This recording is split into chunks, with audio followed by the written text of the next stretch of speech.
He began committing his crime on a Saturday, exactly 2 years before he actually took up his pen and wrote a few figures on the wrong side of the legal line. On that day, several things happened to Mr. Pogarty that had never happened before.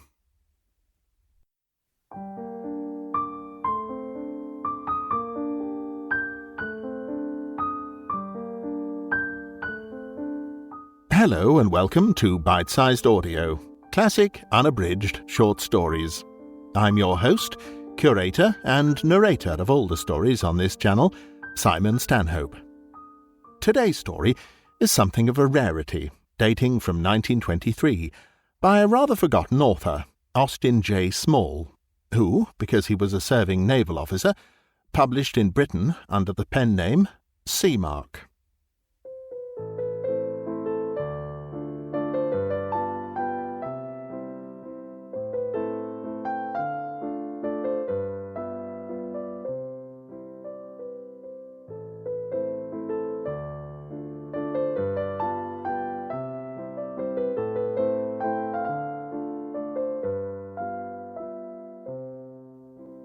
The Perfect Crime by Austin J. Small, writing as Seamark.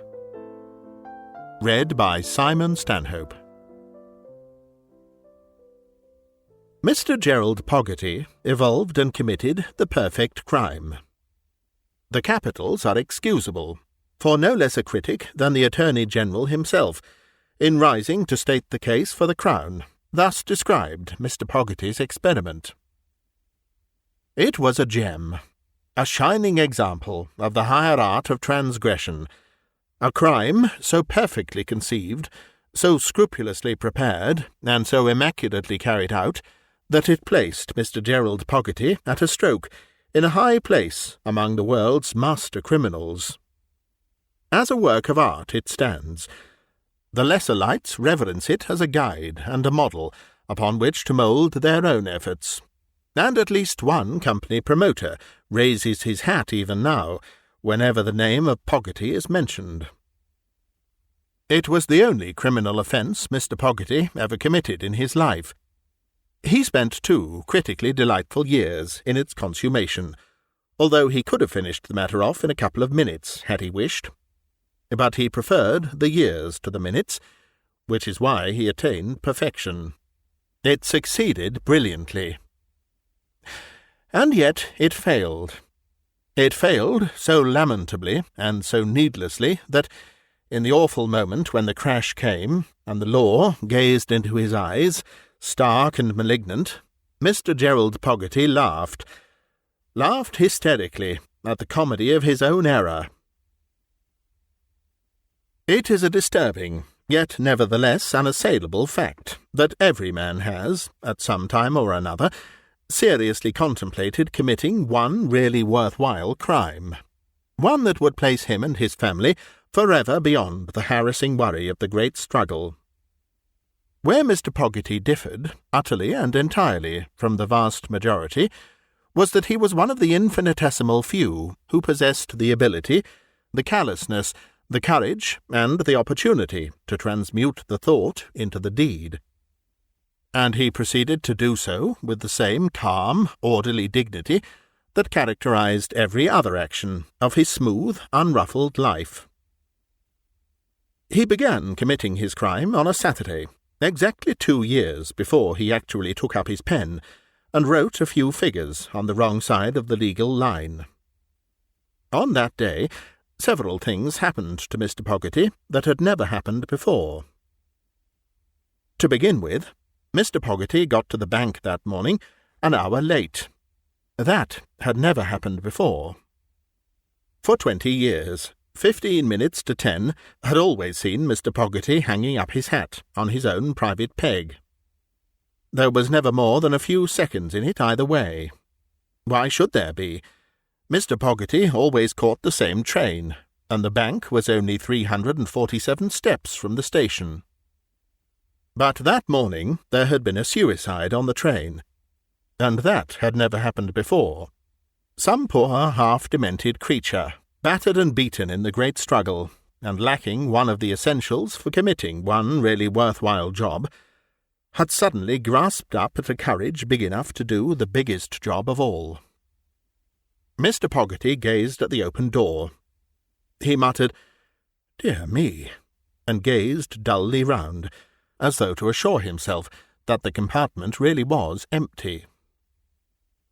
He mechanically pulled the communication cord, and he had never done that before. Because he was the sole witness, he was requested by a policeman to "Just pop round to the station, sir, just for a few minutes, if you don't mind, sir.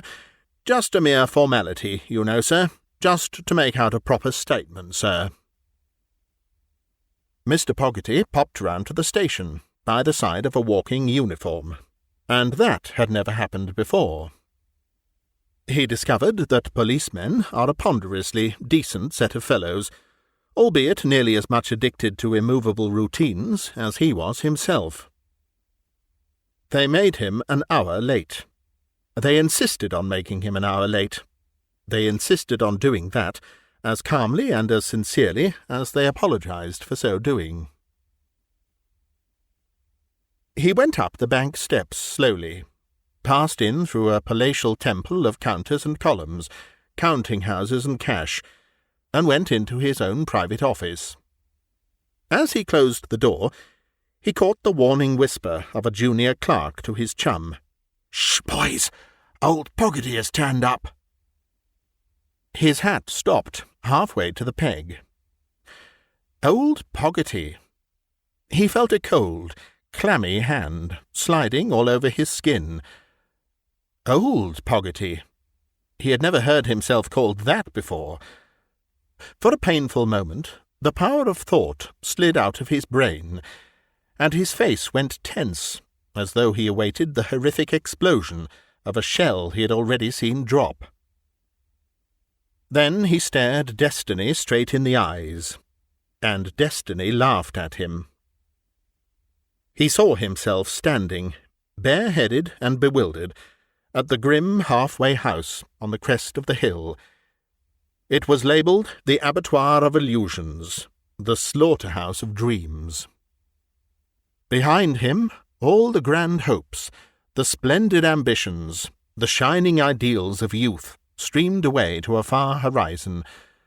There they lay, resplendent, magnificent, a glorious panoply woven of cloth of gold on the precious loom of youth, all ablaze with the brilliance, the bloom, and the beauty of the days when his life was young. And it was fading fast. His frightened eyes saw it receding hour by hour, dimming and flattening to a dull, dead monotone of memory. Like the glorious, golden confidence of youth, it was dying. In a little while it would be gone beyond all dreaming and desiring. It became a dreadfully silent procession of shattered illusions, hollow ambitions, and broken ideals, slipping back inexorably into the shadows. And ahead lay the sunset, full and square in the path he must tread.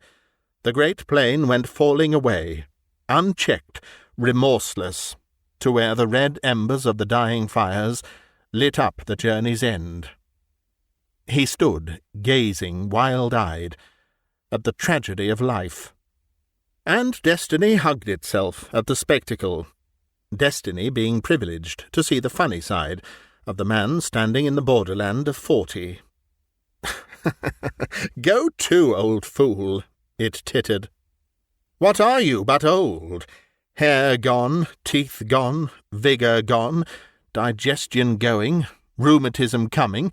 You'll be an old un in no time. Don't stare at me like that. Hundreds and thousands of myriad millions have fought their way up that side of the hill, and they all shy at the sunset. Death? Why, man, there are so many countless impies of dead in the soil that the bread you ate this morning was grown in the dust of the dead. That cocky little devil who called you Old Pogarty just now, he will be a back number himself almost before he knows what's what. That's the only little bit of satisfaction you get out of this business." Excuse me laughing, won't you? But you do look a silly fish, standing there with your mouth open. But there, they all do. Right down through the ages I've stood here, watching the millions pass. Armies of them, legions of them, all fighting and struggling like mad to get a look over the top of that hill. And they all rear up and plunge like startled horses when they get their first sight of the sunset. Pass along there, old fool. Make way for the millions yet to come. This is where you wish. Mr. Pogarty's hat completed its journey. He stood and stared at it for a moment, not quite certain as to how it got there. Then he sat down very gingerly to think things out. Man is, by nature, a selfish animal. At a crisis he is apt to think in terms of personal possessions. Mr. Pogarty did. Somewhat to his own surprise, he found that 9/10 of his were abstract. Even so, they were beyond price. 20 years of faithful service in the throne-rooms of cash and credit, a few hundreds put by for the rainy day that came along every now and then to remind him of others coming, a brilliantly, yet unconsciously established reputation for absolute dependability, honesty, and sobriety. A bachelorhood equally solidly founded. A meticulous brain. A perfect knowledge of every phrase and facet of the working system of the bank. A board that might, or might not, bestow on him some little token of appreciation, some little memento of the high esteem, admiration, and regard in which the whole of the directorate had always held him throughout the long years of his etc., etc., when the time came for them to kick him a little farther down the road to the sunset. There was a lot more, too, such as a horror of genteel poverty. It was at that moment that Mr. Pogarty's criminal complex functioned. As a criminal, he passed from the potential to the intentional. The idea of committing one magnificent declension, which until then had been wholly subconscious and subservient, suddenly became definite. It became a reality, one of his personal possessions. Mr. Pogarty was not a little perturbed at the brutal casualness of it. His amazed brain demanded a reaction, a touch of the humdrum to bring it to earth. He found himself signing his name on a pile of letters and documents. They had been placed on his desk for that purpose. That had been his first job in the morning for years and years, putting his signature to a great sheaf of papers and things. They were all perfectly in order, of course. They always were. The secretaries saw to that. A long mechanical succession of signatures went crawling along, under a long succession of yours faithfully. Pogarty's was rather a neat signature, he thought. It looked well. The quaint little flourish to the initial J, and the trim little pull-back loop of the final Y, created the necessary incisiveness about a signature that was well known and honoured throughout banking circles all over the city. While he was writing, he began to visualize the absurd simplicity of the idea that had lain dormant at the back of his mind ever since he first detected the weakness in the bank system.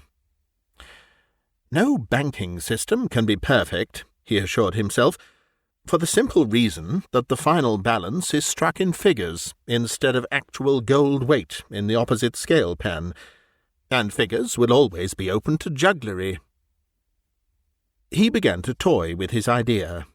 He fondled it as would a connoisseur some priceless old art treasure. All the weekend he pondered it, turning it this way and that, testing odd little bits of it, working out minor little details of it, with the analytical delicacy of a chess master proving out a problem game. He studied it, inspected it, examined it piece by piece, put it under the microscope of his meticulous brain, turned it upside down and inside out, reassembled the whole scheme, and mentally rehearsed the final working out of each incident. Then he ascended to the pinnacle of intentional criminality. He made it his hobby. His perfect idea became his pastime and his recreation, his first and only love. He revelled in it. His hours of ease were spent in sublimating it to the highest pitch of perfection. His plan deserved it, for he had found the means of effectually eliminating that bugbear of all criminals, the hue and cry. He wanted to live his subsequent life at his ease, without having to experience the slightest qualm or fear, and he knew that it could be done. He decided on the most suitable amount to negotiate. £40,000, he murmured speculatively. That is the ideal figure. It is the lowest I shall require, and the highest I can utilize without making a bulge in the market elsewhere. Most decidedly, 40,000 is the ideal figure. Having arrived at that decision, he took a prolonged look at himself in the glass. Certainly that young blighter of a junior had been a trifle premature. Mr. Jerrold Pogarty did not look old. He was dapper, neat, natty, and as straight as a backboard. His complexion was clear, and his eyes as bright and keen as steel. Admittedly, he was semi-bald, and his teeth were a bit groggy, but he wore his clothes exceptionally well, and there was not a trace of what one might call elderly spread below his waistcoat. He had a small, sandy buff moustache, which suited him admirably. The wee touch of pomposity in his manner became him as naturally as did his morning coat and white spats. Mr. Jerrold Pogarty decided that that particular identity should slowly wane in Threadneedle Street, and be transported bodily, except the moustache, to his future home, which he decided would be St. Albans, as being a quiet, exclusive little place, and within half an hour of town. That was only one brilliant facet of his idea. He was to manufacture a false identity right under the board's nose, and live an artificial life before their eyes. His real self he proposed to efface and reserve for his own subsequent use later on in St. Albans. The next morning he turned up at the bank wearing spectacles. They were plain glass lenses, but his friends were not to know that, so they just looked at him and shook their sympathetic heads. From that moment, Mr. Jerrold Pogarty of Norwood and Threadneedle Street became half of himself. That is, he became one of two entirely separate and distinct personalities. The one went to the bank regularly every morning, performed his duties in the same suave, faultless manner, lunched at the same table with the same friends, went home at the same time, and never lapsed from punctuality again. The only notable change in him was that slowly but surely his eyesight failed. Strength by strength, he found it necessary to increase the magnifying power of his lenses, until, before many months had sped, he blinked wistfully at the directorate from behind a couple of pebbles 1/4 of an inch thick. But when he was alone, he pushed them up onto his forehead, and at other times, unless he was being addressed personally, he closed his eyes, for Mr. Pogarty was proudly jealous of his vision. Later on, other changes appeared in him, or became noticeable for the first time. His knees had lost their spring. He was apt to stand just a trifle bent, as though his tendons were feeling the years, and he shuffled ever such a trifle when he walked. These were the most marked of the other perfectly portrayed little signs of age creeping upon the body of Mr. Pogarty. But he also spoke mumblingly because his teeth were out, and Colonel Calhoun of the board was quite certain the old devil had put on 4 inches and a stone since last year. Sir Wilmot shrugged. Well, that's the way of life, Colonel. We all come to it, you know. though I must say I always admired old Pogarty's figure. Sort of hoped I might wear half as well when the 50s loomed ahead. But he certainly has cracked up. His teeth have all gone to pot, too. Looks bad. Not quite the thing. Man can't talk decently to our class of clients. Not quite the thing. Looks bad. Yes, well, there it is. His articulation, I know, is painfully senile, but I understand he has some miserable affection of the gums. They are so beastly soft and tender, it is absolutely impossible for him to wear false teeth.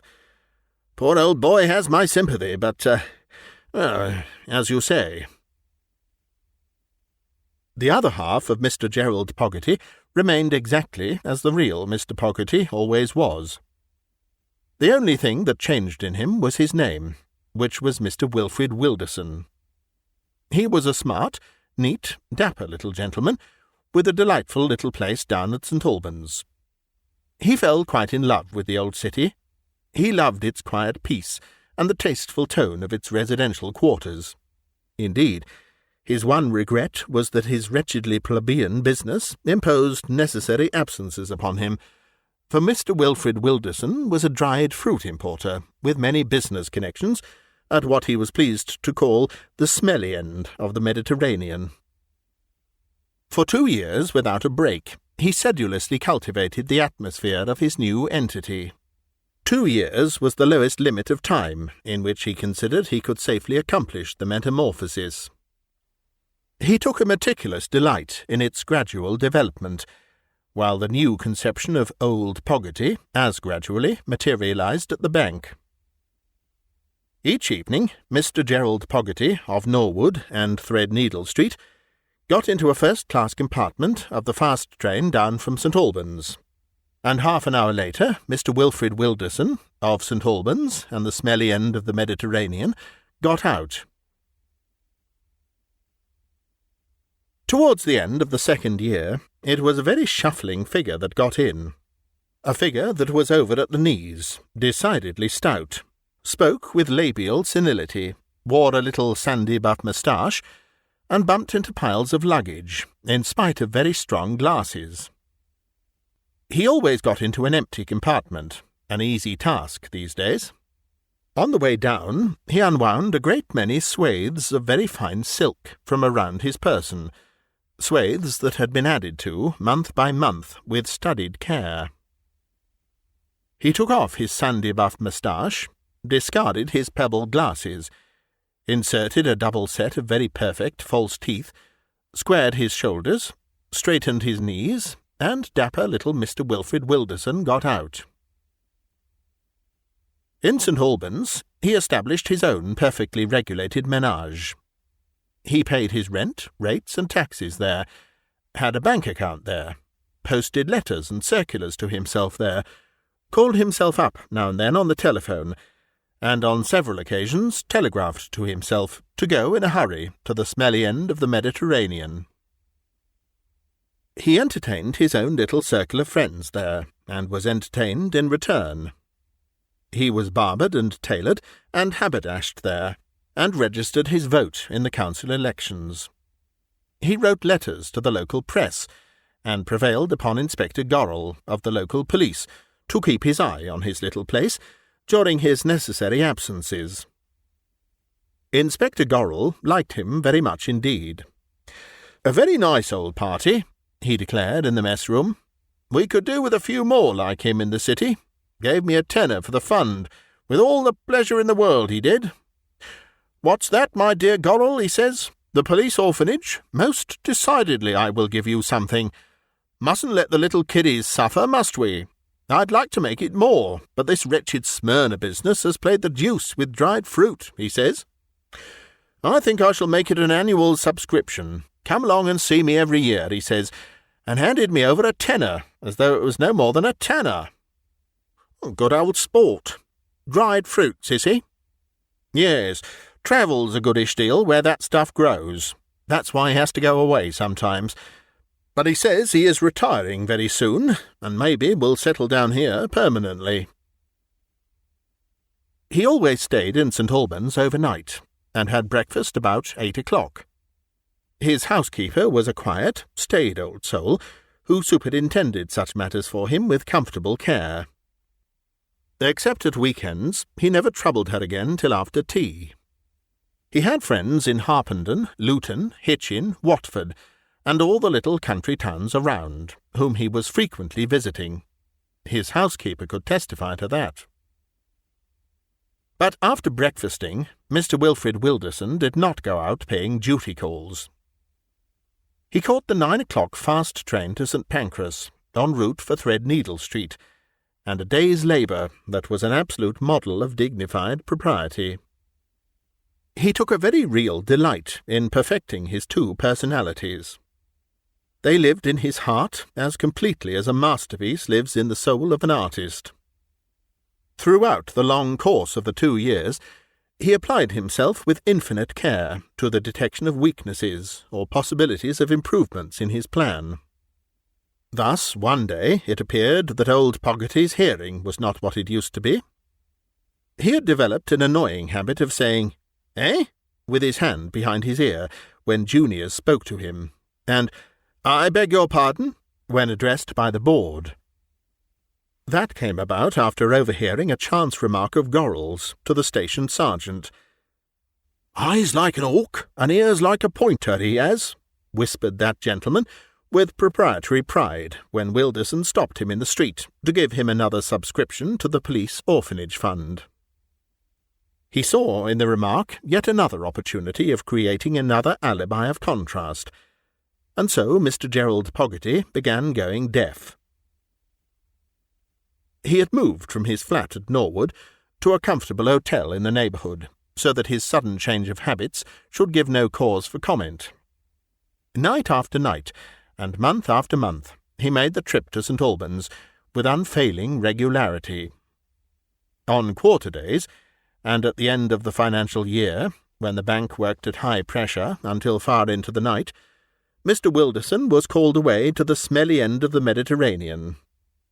But at all other times he cultivated the society of St. Albans. He showed himself there as much as possible, became a patron of various entertainments and movements, rented a pew in the beautiful abbey there, and even founded a Wilderson Challenge Shield to be competed for annually by the local football teams.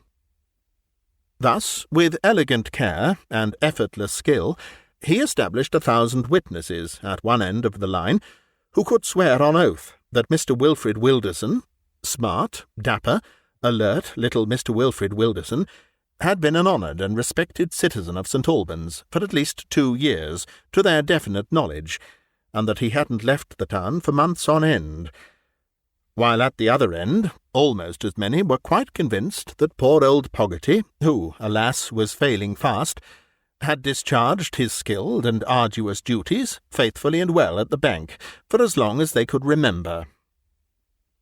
The only possible weakness was the train. It was the one connecting link that, unfortunately, could not be eliminated. He had thought of making the journey by car, stopping at some lonely point on the road and getting into it to change, but that would have created an even more notable link at the garage.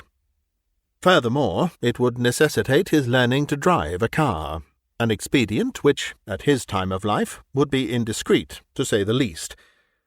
So the train it had to be, and his season ticket was held in the name of Wilderson. The last and final preparation occasioned him a good deal of thoughtful study. It concerned the demise of Mr. Jerrold Pogarty. The ideal location for that old boy's tragic exit had long been firmly fixed in his mind. It was an ideal place. There was not the slightest shadow of a doubt of it. That little strip of coast, where England peeps across at the Isle of Wight, carried features that dovetailed in perfectly with every single one of his requirements. He spent his summer holidays there for 2 years running, maturing his plans and perfecting his arrangements without the slightest suspicion of haste or hurry. He took Gosport as his centre. From there he hired out little sailing dinghies and went for long, invigorating trips down the green waters of the Solent, going right up close to the mammoth homing liners. He lowered the little stunsail, stood up in the boat, and cheered lustily as the splendid vessels swung grandly past him, and rounded the point for Southampton. The boatmen smiled at him. He was a quaint little figure, old Mr. Pogarty. Some said he had the sea in his blood, but it had been denied him. Office stools chained him, and he didn't find out until it was too late that he was born of the old woman of the sea. But he certainly had an abounding, exulting pride in the great ships that came in from the far ends of the oceans. Even after his plans were all complete and ready for fulfilment, he still dallied with his scheme. He was obsessed with the skill and the beauty of it. It titillated his artistic sense to a point of quiet rapture. He thought of it as a beautifully constructed machine, waiting stationary, ready at a touch on the master key to slip smoothly into a veritable poem of motion. He waited for the summer, and then pressed the master key. On that day he took up his pen and wrote a few figures on the wrong side of the legal line. The thing was simplicity itself, merely the writing of the right figures in the wrong ledgers. Mr. Pogarty went down to the strong-room with the ledgers and returned without them. In his inside pocket were £40,000, in notes and bearer bonds. He sat in his chair, appalled at the simplicity of crime. He was one of the 8 men in that building privileged to enter the vaults. "My dear Mr. Wilderson," he said judicially to himself, "isn't it amazing what simple, tiny, insignificant little actions can make a man a criminal? The mere twitching of a finger, the gallows. A simple yes instead of an equally simple no in a court of law, Dartmoor. The mere inscription of the right figures in the wrong sequence, a living tomb of isolation in a sepulchre of silence, awful to contemplate." "I have long pondered the same painful thought," smiled Mr. Wilderson, his fingertips pressed benignly together. "Modern progress seems to have created a system wherein it is easier to commit sin than to prevent it. That, in my humble estimation, is a crime in itself.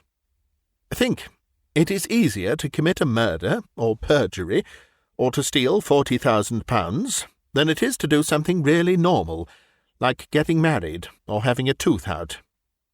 Now, I should never have the courage to get married. It is all very queer and enigmatic. More so, my dear Pogarty, after one has peeped over and seen the sunset." During the next few days, Mr. Jerrold Pogarty negotiated the notes without a hitch, and without raising the slightest suspicion. The whole thing was done with the utmost discretion. On the following Saturday afternoon he made his fall from grace irrevocable. He dropped a letter into the pillar-box, a pitiful, pleading letter that was addressed to the board. He heard the letter drop, and his heart missed a beat, for he realized that letters, once posted, proceed inexorably to their appointed address. No effort of his could regain possession of that letter. The letter pleaded for forgiveness, prayed for a little charity of thought. He was getting old, and something must have gone wrong in his head. Excuses were beyond him. He himself did not know how it had all happened. His confession was utter and complete. Gambling was not for old brains. It had demanded subtler faculties than he possessed. But he had just been jolted into sanity. He had made a slip, a ghastly blunder in his figure-jugglery that made discovery inevitable. Forgive, and try to think well of him. It was not he, it was his miserable old brain that had betrayed him. He was taking what he humbly ventured to submit was the bravest course, the course that would give the dear old bank the least trouble and pain. He mentioned 1 or 2 little matters that would require immediate attention on Monday morning, and finished the missive with the neat little signature they knew so well. "Dear me," he reflected. "That is the last time I shall ever sign that name. Most extraordinary, after the thousands and thousands of times I have written that name." The mail train bore him swiftly to Portsmouth. He crossed over to the Isle of Wight. Early in the morning he booked a bathing cabin for the day. He went in, donned a bathing suit, dressed again, lit the spirit stove, and went out, leaving his suitcase and a flask of hot tea in the cabin. He hung the key on a piece of string round his neck. He returned to Gosport by motor-boat. In an hour's time the great Berengaria was due. The boatmen smiled when the decayed old gentleman asked for a boat. They gave him one, and he left £30 deposit on it, as he always did, just in case anything went wrong, for he really wasn't very much of a sailor, you know, and he wouldn't like them to lose by it. He made a round of the marine store dealers and fishing tackle shops, and bought a couple of lead sinkers at each. The boatmen waved him a merry hand, as the old cheership party sailed off. When well out into the fairway, he took off his boots, and dropped them overboard. Then he took off his collar and tie, waistcoat, shirt, and vest, attached sinkers to them, and watched them sink into the shimmering deeps. "Good-bye, Mr. Pogarty," he murmured, as they sank out of sight. Then, dressed only in jacket, trousers, hat, and socks, but apparently fully clad, he slid away down Channel till he came opposite his bathing hut, where he backed and filled till the Berengaria swung into view. She came on, riding majestically by, in a colossal tiering of decks and boats and smoking funnels. He let the sail fall, and stood up to wave his hat as the splendid thing swept by, less than 30 yards abeam. She passed. Suddenly, those on the high decks clutched at the rails in horror. The old gentleman in the dinghy was in a bad way. He had got caught in the mammoth suck of the great liner, and was spinning in the backwash. His boat was tossing desperately. Horrors! He was over! Bells clanged in the soul of the mammoth. She stopped. A lifeboat struck the water with a sudden splash. Strong arms at the end of strong oars thrust madly towards the pathetic little cockle-shell that lay keel up in the water. They circled and searched, and rowed around for over half an hour. Keen eyes peered over the face of the waters. Every little bit of weed and wood that broke the surface was chased and scrutinized. For over half an hour they rowed and searched, but they neither rescued nor found the body of Mr. Jerrold Pogarty. All they found was his hat. The lifeboat was recalled, and the Berengaria proceeded on her way to report the little tragedy to the shore authorities higher up in Southampton Water. Mr. Pogarty listened with a thankful heart to the screw-beats of the liner. He was under the boat, clinging calmly to the centre thwart, breathing easily and deeply, with his head a foot out of water, inside the overturned hull. He waited until the thud of the propellers diminished to a faint monody of sound far away in the back blocks of the Channel. He passed away the time in ridding himself of his other clothes. The socks were an awkward business, but he got them off at last.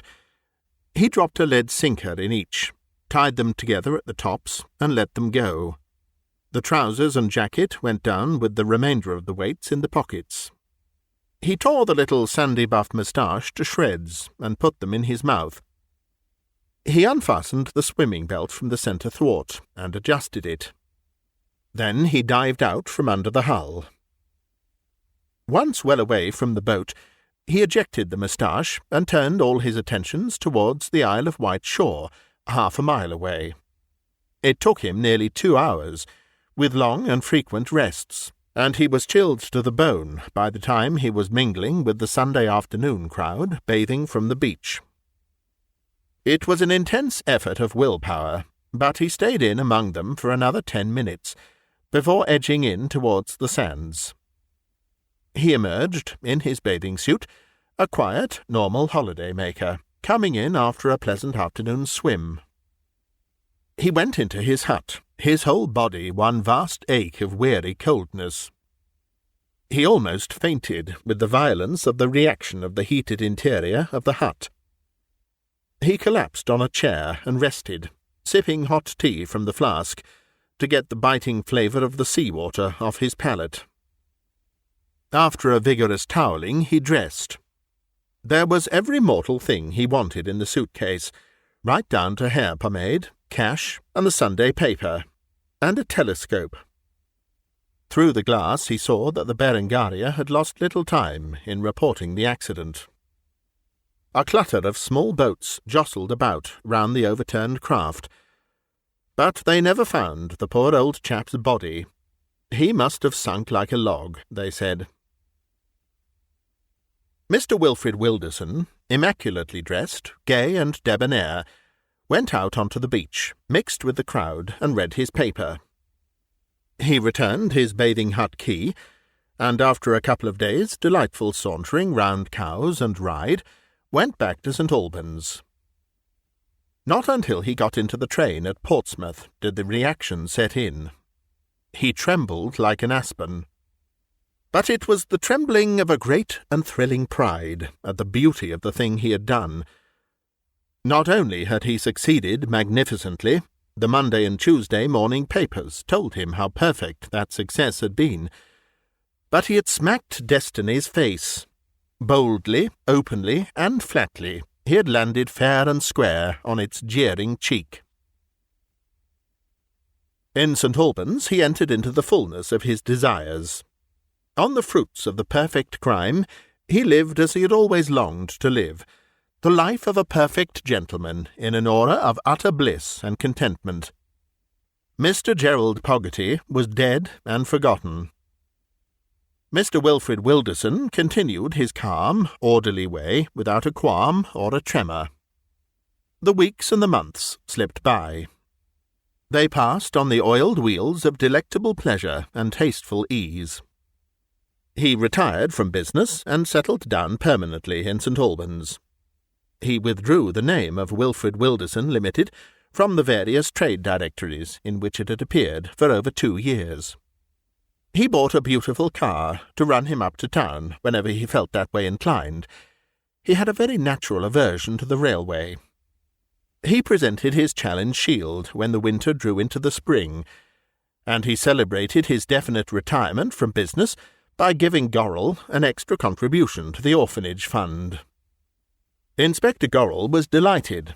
He was secretary of the local branch of the fund, and he tried to express his clumsy thanks as he stowed the 5 £10 notes in the crown of his cap.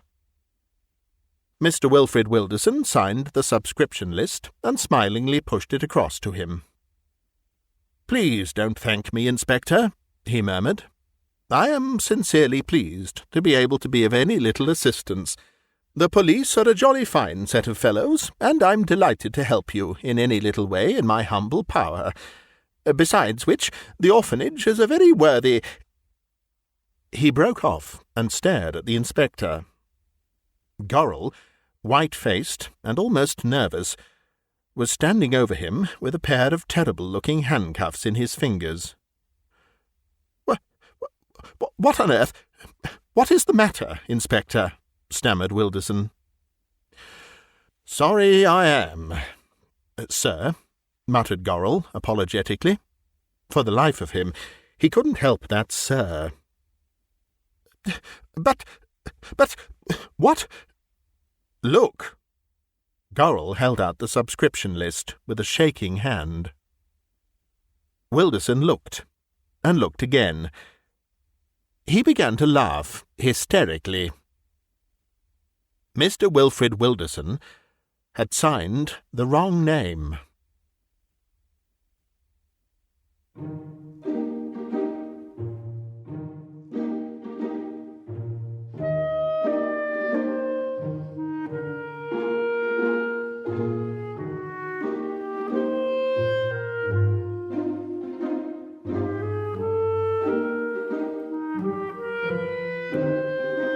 You've been listening to a bite-sized audiobook, read by me, Simon Stanhope. If you enjoy this content, please subscribe, click like, leave a comment if you'd like to, and do check out my playlists and podcast series of more than 200 past recordings if you'd like to hear more. If you'd like to help me to keep producing new content, you can find links on screen now or in the video description to my Patreon page, or to buy me a coffee, or join as a channel member here on YouTube. Another great way to support me is via Bandcamp, bitesizedaudio.bandcamp.com, where you can subscribe for extra content, as well as purchase and download high-quality audio files to keep. This recording is copyright Bitesized Audio 2026. Thank you for listening.